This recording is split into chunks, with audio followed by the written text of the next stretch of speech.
दोस्तों आज मैं एक ऐसे मंदिर के बारे में आप सभी लोगों को बताने जा रहा हूं जो कि बहुत कम लोग उस मंदिर के बारे में जानते हैं। दोस्तों भारतवर्ष में एक राज्य है ओडिशा और उसी ओडिशा राज्य में एक मंदिर है कोणार्क सूर्य मंदिर। इस मंदिर के बारे में दोस्तों बहुत सारे रहस्य छुपे हुए हैं। उसी रहस्य के बारे में आज मैं इस वीडियो पे आपको बताने वाला हूँ। आप अगर मेरे चैनल पे अगर पहली बार आए हो तो चैनल को सब्सक्राइब कर देना, बेल आइकन को दबाना ताकि आने वाला हर एक वीडियो आप तक पहले पहुँचे। तो आओ दोस्तों वीडियो को हम लोग शुरू करते हैं। तो इसे आप प्रार्थना कह सकते हैं, तो इसे आप अभिलाषा कह सकते हैं, मन्नत कह सकते हैं या फिर फरियाद कह सकते हैं। पर सूर्यदेव में एक आस्था रखने वाला एक राजा ने भारत के उड़ीसा राज्य में एक भव्य मंदिर बनाया था जो भारत के 7 आश्चर्य में से एक माना जाता है, जो अपने अंदर असीमित विज्ञान समेट हुए है। भारत जिसे सोने की चिड़िया के नाम पे कभी जाना जाता था और उसी भारतवर्ष में एक राज्य है और उसी राज्य का नाम है ओडिशा। ओडिशा प्राचीन काल में इसे कलिंग के नाम में जाना जाता था और कलिंग गंगवंश के राजा नांगुला नरसिंहदेव प्रथम थे।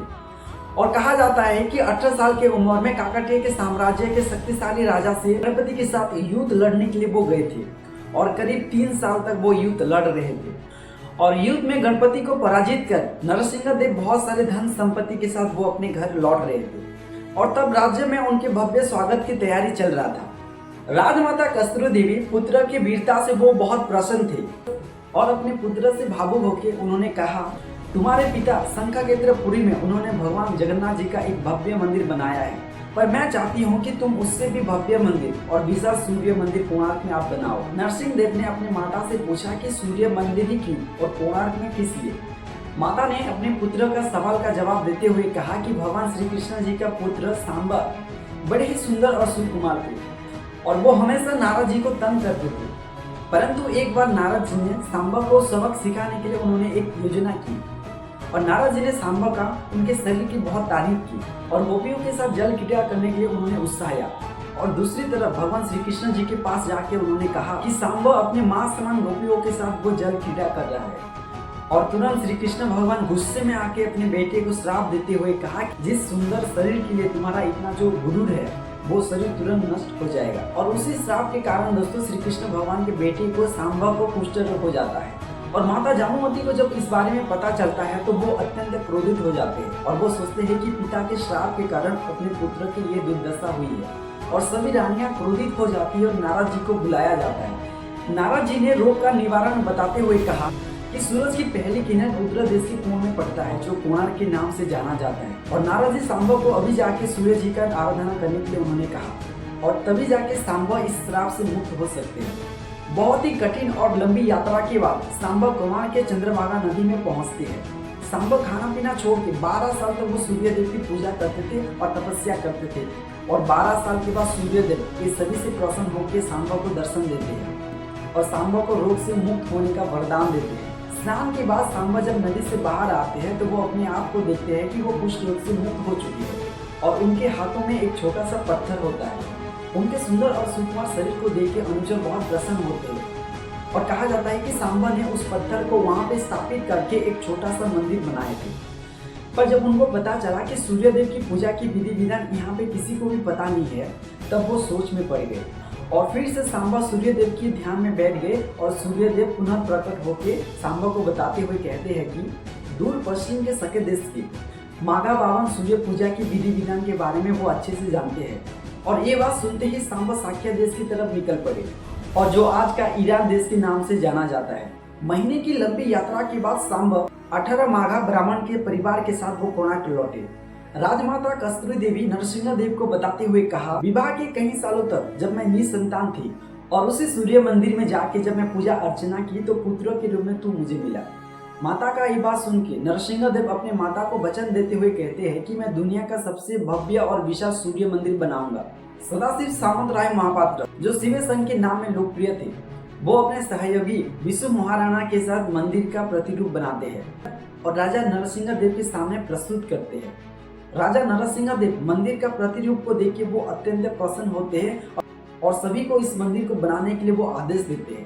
और कहा जाता है कि मंदिर बनाने के लिए दूर दूर से बड़े बड़े पत्थर को लाया गया और मंदिर बनाने का काम तेजी से शुरू होने लगा। 1200 कारीगर मिलकर 12 साल में एक भव्य सुंदर मंदिर बनाया गया और उस मंदिर का नाम था दोस्तों कोणार्क सूर्य मंदिर। और कहा जाता है कि लाख कोशिश के बाद भी उस विशाल मंदिर के गुंबद पर कलश स्थापित नहीं हो पा रहा था, जो किसी चुंबक पत्थर से बनाया गया था।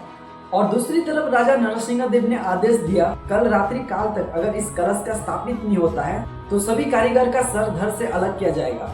राजा की ये बात सुन के सभी कारीगर डर जाते हैं और सोचते हैं कि आखिर में करे तो करे क्या। दोस्तों, हो सकता है कि आपको इस बारे में पता नहीं होगा, मुख्य शिल्पीकार जो विष्णु महाराणा थे, जब मंदिर बनाने के लिए वो जब घर से निकल रहे थे तभी उनकी पत्नी को एक बेटा पैदा होता है और जिसका नाम था धर्मपद। और कहा जाता है कि लोग उसे प्यार से धर्मा बुलाते थे। धर्मा सूर्य मंदिर के प्रतिरूप में कलश बिठा के प्रसन्न होता है और पिता से मिलने के लिए वो माता से जिद करने लगता है। माँ अपने बगीचे के कुछ फल पोटली में बांध के देती है और कहती है इसे लेके कोणार्क जा। धर्मा अपने माता को प्रणाम करके वो कोणार्क के लिए निकल जाता है और कोणार्क पहुंचने के बाद धर्मा अपने पिता को प्रणाम करते हुए अपने परिचय देता है। धर्मा सभी कारीगर को चिंता में देखते हुए अपने पिता को पूछता है कि इसका कारण क्या है और कारण जान के धर्मा अपने पिता से कहते हैं, पिताश्री आप अगर मुझे आज्ञा देते हैं तो मंदिर के गुंबद पर जाके मैं कलश बिठा सकता हूँ। सीधे सामंत राय धर्मपद को आदेश देते हैं कलश बिठाने के लिए। धर्मपद कोणार्क सूर्य मंदिर के ऊपर में कुछ समय के बाद पहुंचता है और बहुत प्रयास करने के बाद वो गुंबद पर कलश स्थापित करता है और वहाँ पे वो सफल हो जाता है। और गुंबद पर कलश स्थापित करते ही सूर्यदेव की भव्य प्रतिमा चुंबक की प्रवाह से वो हवा में झूलने लगती है। ये सब देख के बहुत सारे कारीगर खुश तो होते हैं, प्रसन्न तो होते हैं, लेकिन कुछ कारीगर इसका विरोध करते हैं और कहा कि कल जब इस बारे में राजा को पता चलेगा कि 1200 कारीगर मिलके जो काम कर नहीं पाया वो एक 12 साल का लड़का ने करके दिखाया तो राजा हम सभी को मृत्यु दंड देंगे। धर्मपद ये सब सुन के वो सोचने लगा कि मेरी जिंदगी से ज्यादा मूल्यवान 1200 कारीगर का जिंदगी है। धर्मपद ने अपने पिताजी को समझाया और कोणार्क सूर्य मंदिर के ऊपर में गुंबद पे चढ़ के वो समंदर में कूद जाते हैं। और इसके कुछ समय के बाद राजा नरसिंह देव मंदिर के सामने उपस्थित होते हैं। सूर्यदेव की भव्य प्रतिमा को हवा में झूलते हुए देख के नरसिंह देव अत्यंत प्रसन्न होते हैं और सभी कारीगर का तारीफ करने लगते हैं और सीधे सामंत राय की तारीफ करते हुए उन्होंने कहा और राजा नरसिंह देव ने घोषणा किया और राजा नरसिंह देव ने कहा कि माघ शुक्ल सप्तमी के दिन मंदिर का प्राण प्रतिष्ठा स्थापन किया जाएगा। और सीधे सामंत राय ने कहा कि मंदिर के प्राण प्रतिष्ठा के लिए ये सही समय नहीं है, पर राजा नरसिंह देव अपने जिद से वो अड़े रहे और उसी स्थिति में मंदिर का प्राण प्रतिष्ठा किया गया और सीधे सामंत राय बात विवाद ना करते हुए वो पीछे हट गए। कहा जाता है कि उस मंदिर में प्राण प्रतिष्ठा होने के बाद उस मंदिर में रहस्यमय घटना होने लगा और सबसे पहले मंदिर में शेर का एक बड़ा मूर्ति नीचे गिर गया और फिर मंदिर से धीरे धीरे अनेक पत्थर गिरने लगे। और राजा नरसिंह देव को इस बारे में जब पता चला कि इस मंदिर का पहला दिवस एक 12 साल के लड़के की मौत से शुरू हुआ है, तब उस मंदिर में पूजा करने के लिए उन्होंने मना कर दिया। कई सालों तक ये मंदिर और आसपास के इलाके बहुत सारे घने जंगल में परिवर्तित हो गए और भगवान सूर्यदेव की भव्य प्रतिमा घने जंगल में कहीं छुप गया। और कहा जाता है कि इंग्रेज शासन में जब इस मंदिर के बारे में पता चला तो अंग्रेज ने इस मंदिर का पुनर्निर्माण किए थे और आज इस मंदिर का टूटा हुआ एक हिस्सा को ही लोग देख पा रहे हैं। दोस्तों, ये था इस मंदिर का निर्माण की कहानी।